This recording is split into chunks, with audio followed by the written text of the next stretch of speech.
ጌታ ሆይ የማይደርሰኝን ወረፋ ከመጠበቅ አድነኝ። እንድፈወስበት ባልፈቀድክበት ስፍራ ዕድሜን እንዳልጨርስ ጠብቀኝ። ወደ አዲስ ኪዳኗ ወደ ቤተ ሳይዳ ወደ ቤተ ክርስቲያን ከመጣሁ ብዙ ዘመን አስቆጠርኩ፣ ግን እስካሁን ድረስ ከኃጢአት አልጋ ላይ አልወረድኩም። መነሳት እፈልጋለሁ፣ ግን አቃተኝ። እግሬ እንጂ ልቤ ጸንቶ መቆም አልቻለም። እሰይ ነጋ ላመሰግን ነው። ከ38 ዓመት ጀምሮ የታመመ አንድ ሰው ነበር። ኢየሱስ ይህ ሰው ተኝቶ ባየ ጊዜ እስካሁን ብዙ ዘመን እንዲህ እንደነበረ አውቆ ልትድን ትወዳለህን? አለው። ሰውየውም ጌታ ሆይ ውሃው በተናወጠ ጊዜ በመጠመቂያይቱ ውስጥ የሚያኖረኝ ሰው የለኝም፣ ነገር ግን እኔ ስመጣ ሳለው ሌላው ቀድሞኝ ይወርዳል ብሎ መለሰለት። ይህንን ጥያቄና መልስ ሳይ በሽተኛውን ማናገር ያምረኛል። እንዲህ ይበል ይለኛል፣ አንተ በሽተኛ ግድ የለህም፣ የተጠየቅከውን መልስ። እመነኝ፣ ጠያቂ ጠራ ጠያቂ አይደለም። የሚጠይቅህ ሲያደርቁህ እንደኖሩት አሰልቺ ጠያቂዎች አይደለም። ጥያቄውም የሌሎችን ሰዎች አይነት ጥያቄ አይደለም። ከፊትህ የቆመው የመጠመቂያውን ውሃ ብቻ ሳይሆን በዓለም የሞላውን ውሃ የፈጠረ ነው። ወደ መጠመቂያው የሚያኖረኝ ሰው የለኝም አልክን? የተጠየቅከውን መልስ እንጂ። ወደ መጠመቂያው መግባት ትወዳለህን ብሎ ማን ጠየቀክ? ተው እንጂ። የጠየቀክ ማን እንደሆነ ባታቅ እንኳን ጥያቄውን በደንብ ስማ። ሰው የለኝም አትበለው። ስለ መጠመቂያው ወረፋ አትንገረው። ስንት ሰው ቀድሞክ እንደዳነ አትቁጠርለት። የጠየቀክ ግልጽ ጥያቄ ነው። ልትድን ትወዳለህን? እግዚአብሔር ፊት ስለ ችግርህ ክብደት ለምን ታወራለህ? ምን እንደሌለህማ እሱ ያውቃል። አዎን እድን ዘንድ በለው። ችግርህን ትተህ የምትፈልገውን ንገረው።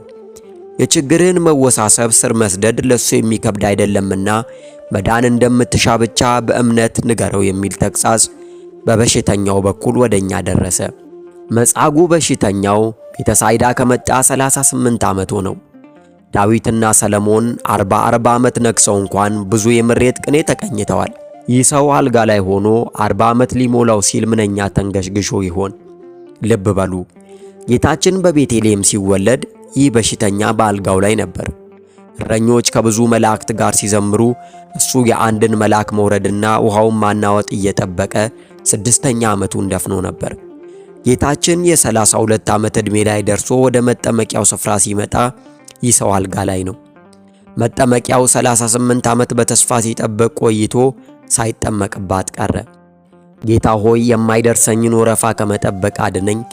እንድፈወስበት ባልፈቀድክበት ስፍራ ዕድሜን እንዳልጨርስ ጠብቀኝ። ወደ አዲስ ኪዳኗ ወደ ቤተ ሳይዳ ወደ ቤተ ክርስቲያን ከመጣሁ ብዙ ዘመን አስቆጠርኩ፣ ግን እስካሁን ድረስ ከኃጢአት አልጋ ላይ አልወረድኩም። መነሳት እፈልጋለሁ፣ ግን አቃተኝ። እግሬ እንጂ ልቤ ጸንቶ መቆም አልቻለም። ፈረቃ የሌለበት የሕይወት ውሃ አንተን ሊጠጡ ሲመጡ በዐይኔ እየተቀበልኩ ብዙዎች ጠጥተው ሲሄዱ በዐይኔ እየሸኘው አልጋዬ ላይ ቀረሁ። እኔ እንደተኛው ስንቱ ቀድሞኝ እንደዳነ ባየህልኝ። ከኔ በኋላ መጥተውስ ከኔ በፊት ስንቶች ዳኑ? ስንቱ ከኃጢአት አልጋ በንስሐ ተነስቶ ያንተን ሥጋና ደም ተቀብሎ ተፈወሰ። የቤተ ሳይዳ ሐኪም ሆይ ወደ አንጋፋው በሽተኛ ወደ ጽኑ ሕመምተኛ ወደ እኔ የምትመጣው መቼ ይሆን? ያን ሕመምተኛ ብዙ ዘመን እንዲሁ እንደነበረ አውቀክ ያናገርከው ሆይ እኔን የምታናገረኝ መቼ ይሆን? እኔስ ብዙ ዘመን እንደሆነኝ አታውቅምን? ሰው የለኝም፣ ልብ የለኝም፣ ኃይል የለኝም፣ አቅም የለኝም ብዬ ብሶቴን የምነግርክ መቼ ይሆን? ኢየሱስ ተነስና አልጋን ተሸክመ ሂድ አለው። ወዲያው ሰውየውም ዳነ፣ አልጋውንም ተሸክሞ ሄደ። አንተ ተነስ ብለህ የማይነሳ ማን ነው? እንኳንስ ከአልጋ ከመቃብር ተነስ ያልከው ይነሳ የለምን? ግድ የለህም እኔንም ተነስ በለኝ። ተነስ ኃይልን ልበስ ያልከኝ እንደሆነ እንኳንስ ሸክሜ ቀሊል ነው ያልከውን አንተ ያዘዝከኝን የራሴን ሸክም ቀርቶ የወንድሜን ሸክም ተሸክሜ ያንተን ሕግ እፈጽማለሁ። ወዲያውም ሰውየውም ዳነ፣ አልጋውንም ተሸክሞ ሄደ። ከዚህ በኋላ ኢየሱስ በመቅደስ አገኘውና እነሆ ድነሃል፣ ከዚህ የሚብስ እንዳይደርስብህ ወደፊት ኃጢአት አትሥራ አለው ይላል። በሽተኛው ድኖ አልጋውን ተሸክሞ እንደሄደ ሳነብ አንድ ነገር ልቤን አስጨነቀው። ይህ ሰውዬ 38 ዓመት ሙሉ የኖረው በቤተ ሳይዳ ነው።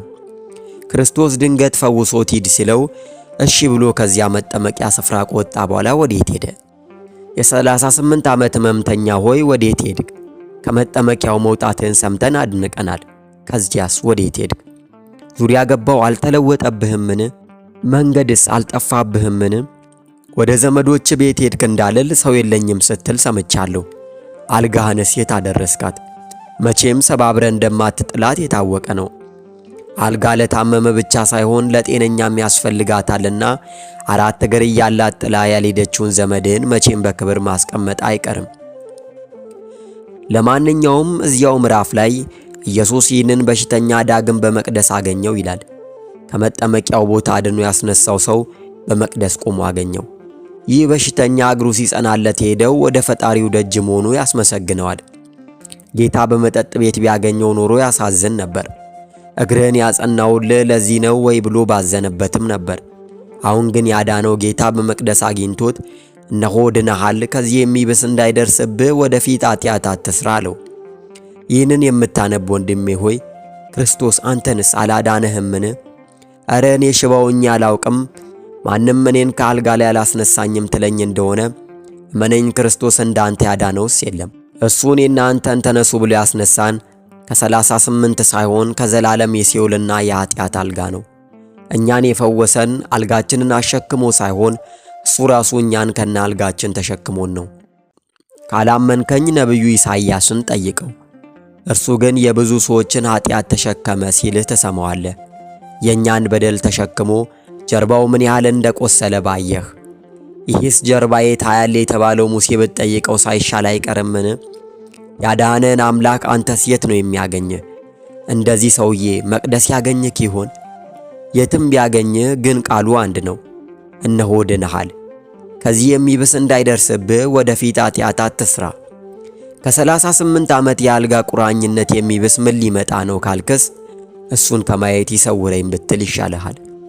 ወስብሐት ለእግዚአብሔር።